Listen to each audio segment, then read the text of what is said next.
এই যে ভাই, ছবিটির দিকে একটু লক্ষ্য করুন। এটি 5ই আগস্টের পূর্বে একটি সংবাদ সম্মেলনের ছবি।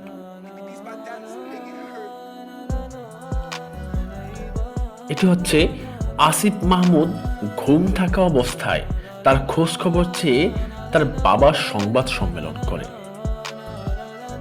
একটু লক্ষ্য করুন, পাশে কন্দনরত অবস্থায় রয়েছে আমাদের বিংশ শতাব্দীর শ্রেষ্ঠ সন্তান হাসনাত আব্দুল্লাহ। এর পাশেই খুবই চিন্তিত অবস্থায় রয়েছে নাহিদ এবং সার্জিস। আচ্ছা, এই ছেলেগুলো কি ভাবতো ওই সময়? আল্লাহ ভালো জানে, কিন্তু এরা সবার হয়ে সামনে বুক পেতে দিয়েছিল। ওরা সফল হলে সফলতা সবার, কিন্তু তারা যদি ব্যর্থ হয়ে পড়তো, তাদের গলায় দড়ি অনিবার্য ছিল রে ভাই। ওদের অন্তত ফিরে যাওয়ার কোনো জায়গাই ছিল না বাড়িতে। একটা কথা বলি ভাই, ওরা মানুষ, তাই হয়তো কারোর দৃষ্টিতে কিছুটা বদলে গিয়েছে। ভবিষ্যতে হয়তো বা তারা আরো বদলে যাবে রে ভাই।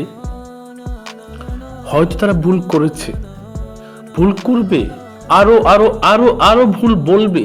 তারা মানুষ তো ভাই, তাই বলে তাদের ভুলে গেলে হবে না রে ভাই।